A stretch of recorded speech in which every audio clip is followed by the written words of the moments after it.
Elias heard the quail go silent before the first rifle cracked. The valley went wrong in a single breath. Dust coated the back of his throat. The sun had just cleared the Huachucas when a knife-bright flash winked from the rocks ahead, and he knew the cavalry column was riding straight into a killbox. He rose in his stirrups and slashed his arm through the air. "Hold!" The lead horses checked. Lieutenant Owen Pike turned with polished irritation already on his face. Elias never waited to hear the rest. He drove his pony across the line, and the first shot split the morning where his heart had been a heartbeat earlier. Before we ride deeper into this one, settle in wherever you are tonight, and let us know in the comments where you're listening from.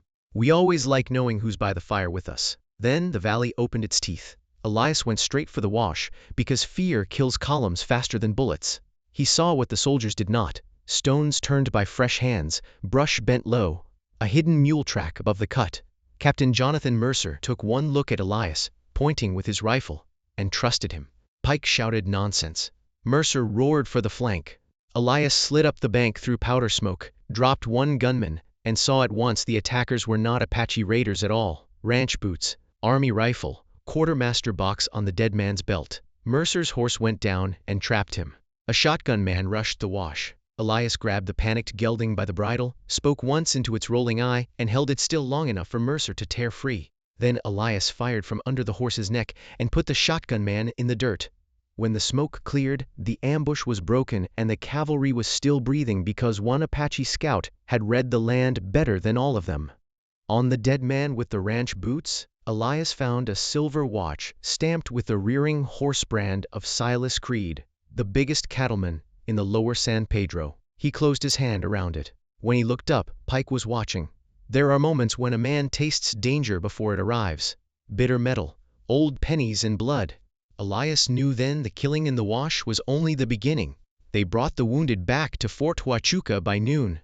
Clara Vale stood at the telegraph window, one hand smoothing the same sheet of paper she always smoothed when she was worried.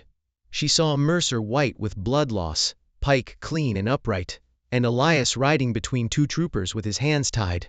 "What happened?" she asked. Pike did not waste a blink. "Your captain was betrayed by his own scout." Mercer tried to lift his head and call it a lie, but Pike pressed him down and turned to the watching men. "String the Apache up before sunset. I'll not have another barbecue on my hands." Fear moved through the yard faster than reason. Sergeant Amos Cobb hesitated. Pike asked him if he wanted to explain the next widow. That was how he did things. He wrapped cowardice in concern and let other men carry it for him. Elias did not fight when they dragged him to the sycamore. He had already fought enough for men now refusing to know his face. Clara stood in the glare, with her nails buried in her palms. Pike leaned close and whispered, "You should have left the watch where it was." Then he nodded. The branch groaned. Boots kicked empty air. By dark, Elias still hung beneath that tree, and the world had crossed a line it could not uncross. Clara waited until Pike was drinking with Creed, and the parade ground went quiet. Then she crossed the yard with Cobb and a knife in her shawl. "You're sure?" Cobb whispered. "No," Clara said. "I'm done needing to be."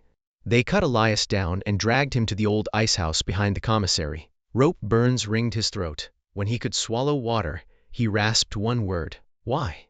Because Daniel Vale, Clara's husband, had died the year before after asking questions about missing army payroll, and Pike had blamed Apaches then too.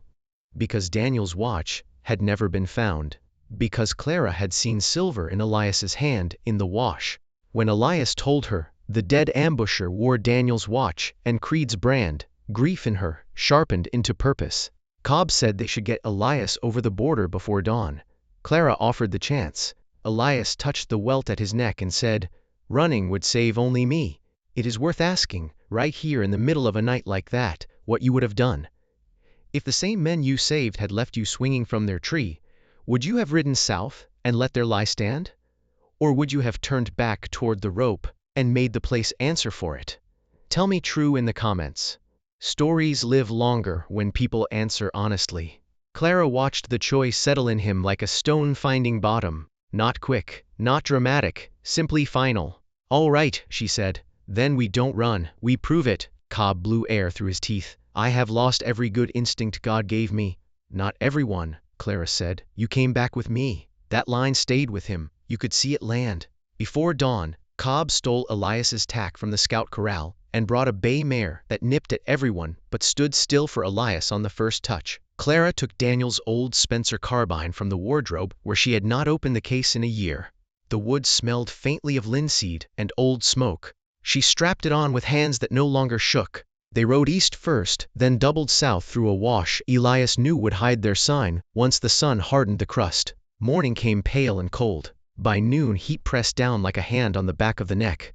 Elias moved through the country with the same grave economy he used in gunfire. He saw bent grass, peeled bark, a mule dropping with army oats in it, and the whole hidden shape of the thing opened before him. There, he said, at a dry tanaja, shaded by one stunted live oak. Clara saw nothing until he crouched and brushed away a crust of dirt from a flat stone that had been set, not fallen. Beneath it lay a canvas oilcloth bundle. Inside were army payroll wrappers, 3 sealed packets of scrip, and a half-page torn from Creed's freight ledger. Names, dates, ammunition counts, beef deliveries that never existed. One line marked with a cross beside Mercer's supply route. Cobb let out a low whistle. "Sweet Lord." Elias kept reading the ground.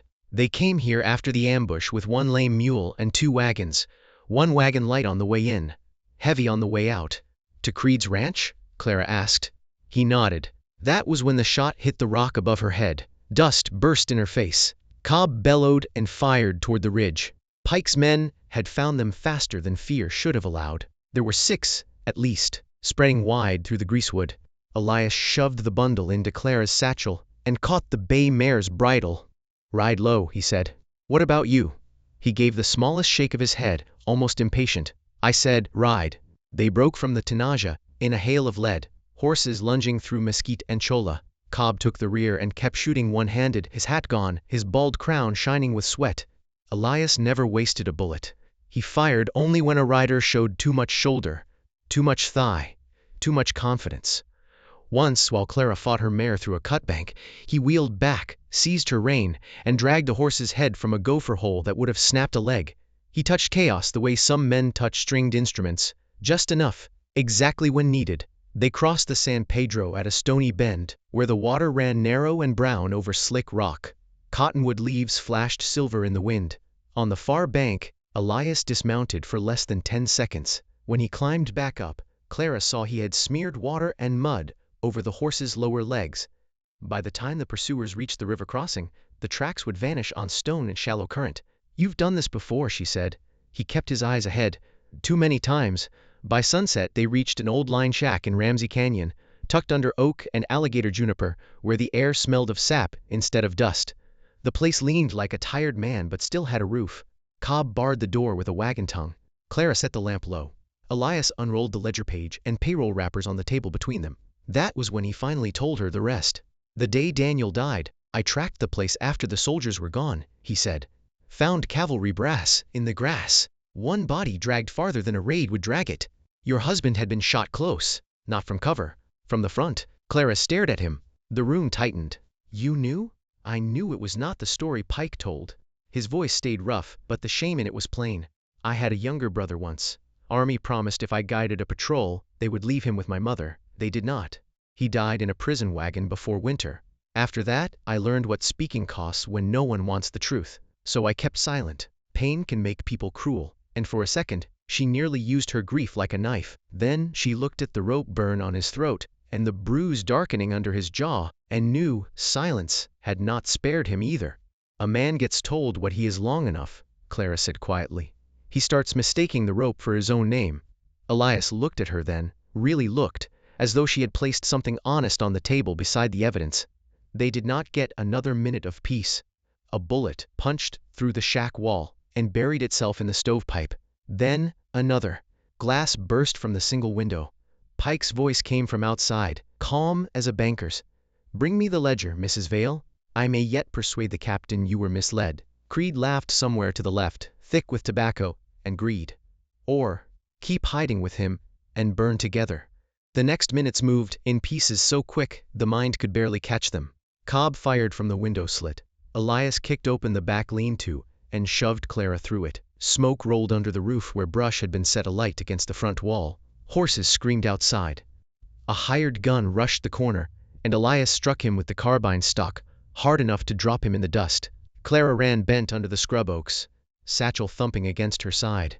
The canyon floor flashed with muzzle fire and sparks. Cobb yelled once, a bad sound. Elias turned back. That was his harder choice, and it cost him blood. He could have kept running with Clara, and the proof. He could have left the sergeant who had helped cut him down, and told himself survival was the greater good. Instead, he went through the smoke for the man. He found Cobb on one knee by the wall, hand clamped to his side, face gray as flour. "Go," Cobb said. "No." It came out flat. Absolute. Elias dragged him by the collar, half carried and half hauled him through the rear, while rounds chewed splinters from the doorframe. Clara appeared out of the dark with both spare horses, having circled back when any sensible person would have fled. Creed lunged from behind the woodpile, grabbed her arm, and put a revolver to her ribs. "Drop it," he barked. Everything held still for one terrible beat. Smoke, pine pitch, Clara's breath, Creed's thick fingers at her sleeve. Pike stepped into the firelight with his hat brim low and his pistol steady. "I have tried courtesy. Now I will have obedience." He held out his free hand. Ledger. Elias saw three things at once. Pike's horse tied too close and already skittering from the flames. Creed standing with his weight on the bad left leg he favored, and Clara's eyes fixed not on the gun, but on the reins hanging behind Creed's elbow. Elias lowered his carbine. Then he gave the same low slicing whistle he had used that morning in the ambush. Pike's horse threw its head and surged sideways. Creed glanced back. Clara stamped her heel down on his instep and tore free. Elias fired once. Creed spun and dropped the revolver. Pike shot at the muzzle flash. The round grazed Elias high along the ribs, hot as a branding iron. Cobb, bleeding and stubborn, emptied his Colt from the ground, and the canyon exploded into noise. Clara seized Pike's reins and slashed them loose. The horse bolted into the brush. Pike lunged after it and vanished through the oak shadows with two of his men. Creed crawled for his gun. Elias kicked it beyond reach and pressed the carbine barrel to the rancher's throat. "Where is the rest of the payroll?" Creed's eyes were wide and animal now. "Freight barn, south pasture, under the hay press." Then one of Pike's hired guns fired blind from the dark, and the bullet hit the lantern hanging in the shack doorway. Glass burst. Oil flamed. In a breath, the whole front of the line shack went up bright enough to turn night white. The roof groaned above them, and for a second, it looked as if fire and gun smoke and falling timbers would bury all three of them before the truth could reach daylight. They made it out because Clara would not leave wounded men, and Elias would not leave liars breathing behind him. Later, if you asked anyone in the valley exactly how they escaped that burning canyon, you would get three different stories. What mattered was simpler. By midnight, Creed was trussed like freight in the back of a wagon. Cobb was alive, though only because Clara tore her petticoat for bandages, and Elias rode one-handed to fetch the post surgeon from a homestead 2 miles north. And Elias, blood stiff on his shirt and soot along his cheekbones, was sitting outside a shepherd's cabin high in the canyon while the first clean silence they had earned all day settled around them. The pines held the night differently than the valley floor. The air was cooler, resin-sweet, and touched with the thin chatter of water over stones somewhere below. Clara knelt in front of Elias with a basin and a strip of boiled cloth.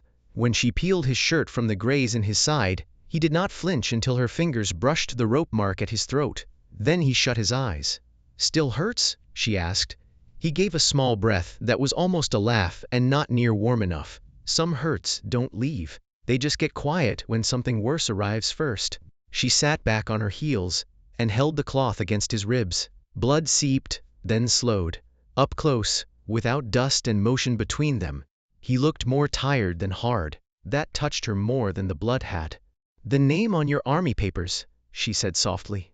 "Is it yours?" He watched the dark beyond her shoulder. "Clerk at San Carlos could not shape my real name.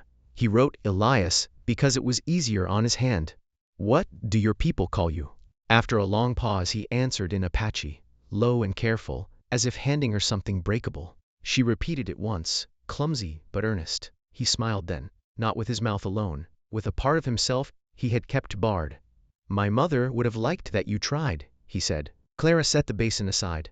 "Daniel would have liked you." He looked down. "I should have spoken sooner. You're speaking now." She rested her hand lightly over his. The first touch between them that did not belong to urgency or injury. Sometimes that is the whole difference between dying and coming back. He turned his hand and held hers there. If this part is moving you, then you are exactly who we tell these stories for. A like and a subscribe is a quiet way of saying keep going, and on nights like this it means more than you know. They stayed that way for a little while, not pretending the world outside the cabin was safe, not pretending grief had finished with either of them. Just two people with smoke in their clothes and too many ghosts learning the shape of stillness together. At last Elias said, "When the rope tightened, I thought about my brother, not because I was afraid to die, because I was afraid the lie would be the last thing left of me." Clara's fingers tightened around his. "Then let's make sure the last thing left of you is truth." He studied her face in the lantern light. "And you?" She looked toward the dark pines. "I have been angry so long I forgot anger is not company. It only talks loud enough to feel like it." That was the line he carried into the morning. Warmth came carefully after that. A cup of coffee boiled black enough to stand a horseshoe in. Clara, folding her shawl beneath Cobb's head. Elias waking before dawn and placing another log on the fire without being asked. When he rose to step outside, she caught his wrist. He bent and pressed his forehead once to hers, gentle as a vow not yet spoken aloud. There was no safety in it, only change. Sometimes that is the braver thing. They rode back to Fort Huachuca at first light with Cobb in the wagon, Creed bound beneath a tarp, the ledger in Clara's satchel, and the sky washed pale gold over the mountains. Captain Mercer was on his feet when they arrived, held upright by Will and a cane. Pike had told him Clara fled with the scout and stolen payroll. Mercer looked from the wagon to Creed's bound ankles sticking out from under canvas and said, in a voice gone cold enough to shave with, "I believe the morning has corrected itself." Pike tried charm first. He always did.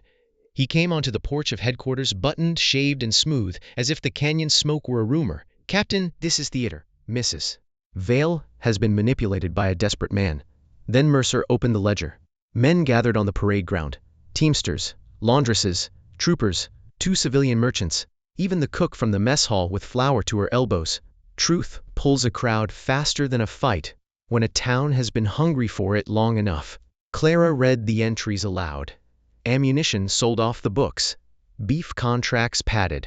Dates of missing payroll shipments. Creed's mark beside each false delivery. Cobb, gray but standing, testified that Pike had ordered Elias hanged before Mercer could speak, and had threatened any man who objected. Creed began to sweat through his collar. The crowd started making a sound low in the throat, not yet outrage but heading there fast. Pike still might have wriggled free, if the matter had stayed words against words. He knew that. So did Elias. That was why Elias stepped off the porch and said, "Come see." He led them south to Creed's freight barn beyond the pasture, where flies buzzed in the heat, and the hay press cast a square shadow on the packed earth. Pike refused to follow at first. Mercer ordered it. Inside the barn, Elias knelt, touched one wagon rut, then another, and pointed with the same calm certainty he had used in the ambush. "Heavy load. Military mule with lame rear shoe. Came here from the South Wash after the attack." He crossed to the hay press and drove a pitchfork into the stack. Once, twice. The third time wood rang under iron. Men tore the hay apart. Under it lay payroll crates stamped U.S., 2 sacks of scrip, Daniel Vale's watch, and a carbine issued to the trooper who had died in the wash. There was no room for smooth lies after that. Only what was there in plain sight, stinking of straw and theft. Creed broke first. Pike said it would wash clean. He babbled. Said, "Blame the scout, blame the tribe, no one asks further." Pike shot him through the shoulder before he finished. Chaos hit the barn all at once. Women screamed, men ducked. Creed toppled into the hay howling. Pike seized Clara by the arm and dragged her backward toward the open doors, revolver jammed beneath her chin. "Stand clear," he said, and the voice was gone smooth no longer. "I can still ride out of here." Mercer lifted his cane as if it were a saber. "You are finished," Pike smiled with half his mouth. "Only if I stay." He meant to back toward the yard, mount the fresh sorrel he had left saddled by the trough, and take Clara as far as the border if he had to. Elias saw the whole path before Pike moved, because men carry habits the way horses do. Pike always kept one escape prepared, always trusted speed over courage. Elias went out the side door of the barn, not the front. 3 strides through the dust, one hand on the sorrel's nose. He spoke into the horse's ear before Pike ever saw him there. When Pike dragged Clara into the yard and reached for the reins, the sorrel sidestepped hard, not in panic, but in refusal. Pike lost the clean grip he needed. Clara drove her elbow back into his ribs and dropped. Pike fired. The shot went wild. Elias hit him low and fast. They went down in the dust together.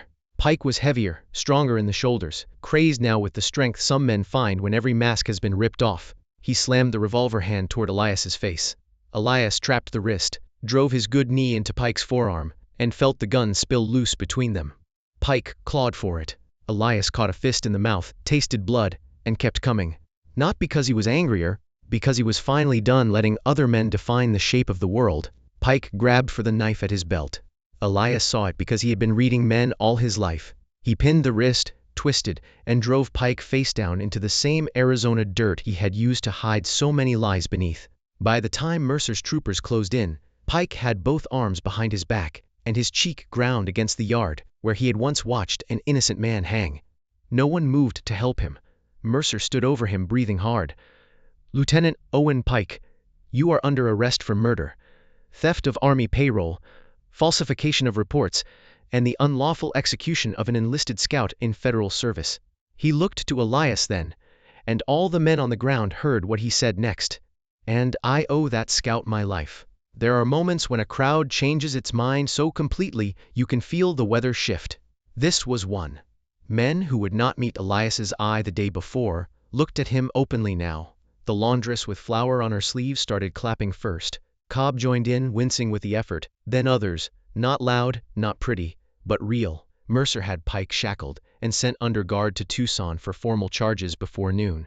Creed, once the richest man in that stretch of valley, went south in a separate wagon to answer for conspiracy, theft, and Daniel Vale's murder besides. The Army seized the stolen funds. Territorial Court seized Creed's ranch to cover debts and blood claims. Half his pasture was cut into small holdings and leases. 2 parcels nearest the spring went to the families of Apache scouts who had been threatened with removal under Pike's lies. Clara received the stone schoolhouse lot Daniel had been promised before he died. Mercer, who had a long memory when it served decency, saw to it personally. As for Elias, the Army offered promotion, extra pay, public commendation, all the thin paper things institutions reach for after they have nearly killed a man.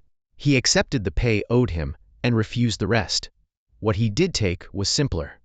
A new enlistment paper, written clean, with his true name spoken first, before Elias was added beneath it for Army convenience. Clara stood beside the desk when the clerk wrote it and made him pronounce every part correctly. Weeks later, when the heat began to ease and the cottonwoods along the San Pedro turned their leaves to silver and green in the same breeze, people in the valley still spoke about the day Pike was dragged from the barn in irons. They also spoke, more quietly and with more interest than they admitted, about Clara Vale and the scout who kept fixing the fence behind her schoolhouse after dusk and leaving before anyone could tease him for it. By the first cold snap, he was no longer leaving before supper. In the spring, children's voices carried from the schoolyard across the wet grass by the river, and a bay mare cropped clover beyond the fence, while Clara stood in the doorway with chalk on her fingers and called lessons into the clean morning air. Elias came up from the lower field with 2 boards on his shoulder and paused there a moment, listening to the sound of a life neither of them had believed would still be possible. Turns out, a home is not the place that never breaks. It is the place where, after the breaking, someone still sets another plate on the table. Beyond them, the San Pedro bent bright through the cottonwoods, and the late light lay on the water like a long strip of hammered silver. Next time, we'll tell the story of the deaf seamstress sent west to disappear after a scandal that was never hers. And the burned cattleman, who learned her silence, carried more courage than any sermon he had ever heard.